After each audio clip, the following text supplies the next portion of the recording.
জানিয়ে দেব সর্বশেষ আপডেট বাংলা সংবাদ। শুরুতেই শিরোনাম। খায়রুল হকের দৃষ্টান্তমূলক শাস্তি চেয়ে যা বললেন মির্জা ফখরুল ইসলাম আলমগীর। এদিকে জনগণকে ঠকিয়ে কোনো রাষ্ট্রনায়ক সফল হতে পারেনি বলেছেন জামায়াত আমির।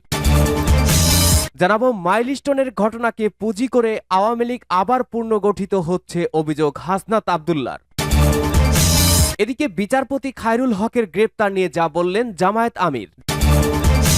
জানাবো যারা কুমিল্লার নাম মুছে দিতে চেয়েছিল তাদের নামই মুছে গেছে বলেছেন সার্জিস আলম। এবং সর্বশেষ জানাবো স্থানীয় সরকার নির্বাচনে দলীয় প্রতীক আর থাকছে না জানিয়েছেন আসিফ মাহমুদ সজীব ভুইয়া। গুরুত্বপূর্ণ আপডেট বাংলা সংবাদের শিরোনাম শুনছিলেন, এবারে বিস্তারিত।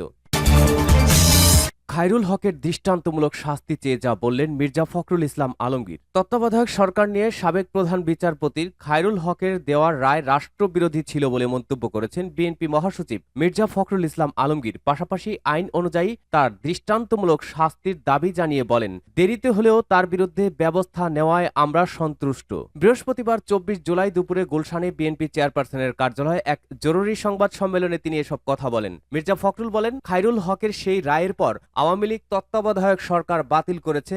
এরপর থেকে দেশের সমস্ত রাজনৈতিক সংকটের জন্য এটি দায়ী। তিনি নির্বাচন বিচার বিভাগের প্রতি আস্থার জায়গাটিকে ধ্বংস করেছেন। বিএনপি মহাসচিব বলেন, শিশু একাডেমির ভবনটি ভেঙে ফেলা ও স্থানান্তরের প্রক্রিয়া চলছে বলে জানতে পেরেছি। আমরা এটির বিরোধিতা করছি, কারণ ভবনটি ভেঙে ফেলা হলে তা শিশুদের মেধা ও মনন বিকাশে বাধা হয়ে দাঁড়াবে। এর আগে বৃহস্পতিবার সকালে সাবেক প্রধান বিচারপতি এবিএম খায়রুল হককে ধানমন্ডি থেকে গ্রেপ্তার করে ঢাকা মহানগর পুলিশ গোয়েন্দা বিভাগ ডিবি খায়রুল হকের বিরুদ্ধে ঢাকা ও নারায়ণগঞ্জে 3টি মামলা রয়েছে। 2010 সালের 27 সেপ্টেম্বর দেশের 19তম প্রধান বিচারপতি হিসেবে নিয়োগ পান খায়রুল হক। আপিল বিভাগে থাকাকালে সংবিধানের তত্ত্বাবধায়ক সরকার ব্যবস্থা বাতিলের রায় দেন তিনি।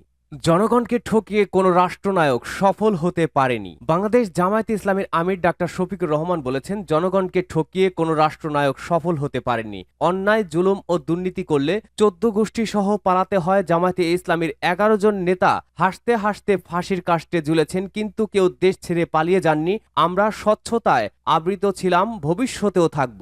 ডাক্তার শফিকুর রহমান বলেন, আমরা বিভেদের বাংলাদেশ চাই না, মানবিক ও সাম্যর বাংলাদেশ চাই। সেই বাংলাদেশ গড়তে দেশবাসীর ভালোবাসা চাই, সহযোগিতা চাই, তাদের পাশে চাই। আমরা কথা দিচ্ছি, বাংলাদেশ জামায়াতে ইসলামী ক্ষমতায় এলে যুবকদের দেশ গড়ার কারিগর বানাবো, দক্ষ মানবিক শক্তি তৈরি করব। তিনি বলেন, আগামী নির্বাচন দেরিতে হোক, আমরা সেটা চাই না, তবে সেই নির্বাচন হতে হবে স্বচ্ছ, নিরপেক্ষ। বিগত দিনের মতো যেন তেন কোনো নির্বাচন জামায়াতে ইসলামী মানবে না। আমরা আর কাউকে আখের গোছাতে দেব না। জনগণের সম্পদে কাউকে হাত দিতে দেওয়া হবে না।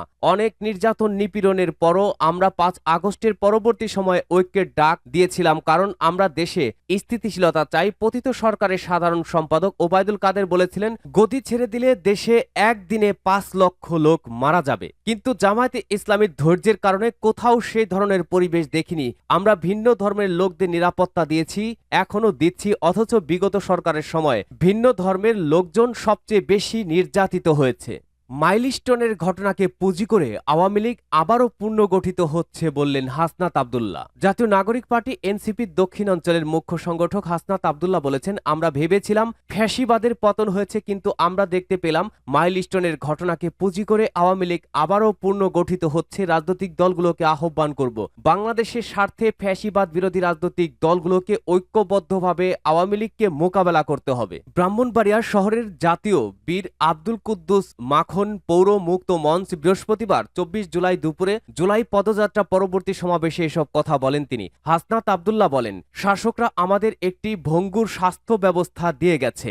আপনি রাস্তায় বের হন, বাসে চাপা পড়ে মারা যাবেন। আপনি হাসপাতালে যান, চিকিৎসার অভাবে মারা যাবেন। বিমান দুর্ঘটনায় মারা যাবেন, লঞ্চ দুর্ঘটনায় মারা যাবেন। বাংলাদেশে একটি স্বাভাবিক মৃত্যুর নিশ্চয়তা অবস্থা আমাদের দিয়ে যায়নি। এই রাষ্ট্রের কাছে, অন্তর্বর্তীকালীন সরকারের কাছে আমরা স্বাভাবিক মৃত্যুর নিশ্চয়তা চাই। তিনি বলেন, আমরা চেয়েছিলাম একটি পুনর্গঠিত রাষ্ট্র ব্যবস্থা। দুঃখজনক বিষয় হচ্ছে, আমাদের সাবেক স্বাস্থ্যমন্ত্রী ছিলেন ইংরেজিতে অনার্স, বর্তমানে স্বাস্থ্যমন্ত্রী হচ্ছেন বাংলায় অনার্স। যারা দক্ষ এবং এবং যোগ্য মানুষ ছিল তাদেরকে সরকারে বসিয়ে বাংলাদেশের মানুষকে দেখিয়ে দেওয়া উচিত ছিল স্বাস্থ্য ব্যবস্থা কেমন হওয়া উচিত। অত্যন্ত পরিতাপের বিষয়, আমরা দেখেছি একটা ভঙ্গুর স্বাস্থ্য ব্যবস্থা, একটা অযোগ্য স্বাস্থ্য ব্যবস্থাকে দিয়ে রাষ্ট্র স্বাস্থ্য পরিচালনা করছে, স্বাস্থ্য ব্যবস্থা পরিচালনা করা হচ্ছে। বাংলাদেশে কি কোনো ডাক্তার ছিল না?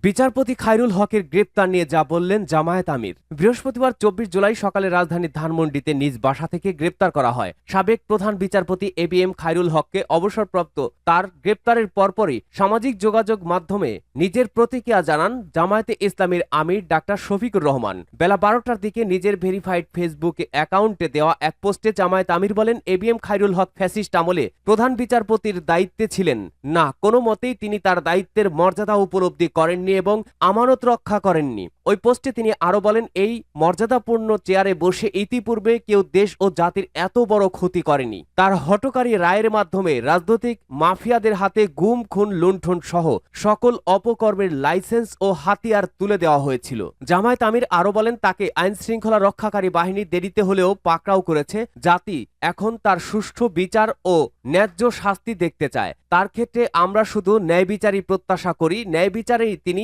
ইতিহাসের শিক্ষণীয় শাস্তি পাওয়ার উপযুক্ত হবেন এই আশা রাখি। যারা কুমিল্লার নাম মুছে দিতে চেয়েছিল তাদের নামই মুছে গেছে। যারা কুমিল্লার নাম মুছে দিতে চেয়েছিল তাদের নামই আজ দেশ থেকে মুছে গেছে বলে মন্তব্য করেছেন জাতীয় নাগরিক পার্টি এনসিপির উত্তর অঞ্চলের মুখ্য সংগঠক সার্জিস আলম। বুধবার 23 জুলাই কুমিল্লায় অনুষ্ঠিত শোক র্যালি ও শোক সভায় বক্তব্য দেওয়ার সময় তিনি কথা বলেন। এদিন নিজের ভেরিফাইড ফেসবুক পেজে দেওয়া এক পোস্টে তিনি বিষয়টি উল্লেখ করেন। সার্জিস আলম এ সময় ওই পোস্টে জুলাই আন্দোলনের সহযোদ্ধা হাসনাত আব্দুল্লাহ, আসিফ মাহমুদ, আবু বাকের মজুমদার, রিফাত রশিদ নাম উল্লেখ করেন এবং বলেন, তাদের মতো বিপ্লবীদের কুমিল্লা থেকে আজকে শোক র্যালি এবং শোক সভা। এদিকে সার্জিস সহ এনসিপির নেতারা বৃহস্পতিবার তাদের দলীয় কর্মসূচি জুলাই পদযাত্রার অংশ হিসাবে ব্রাহ্মণবাড়িয়া ও হবিগঞ্জ জেলা সফর করেছেন।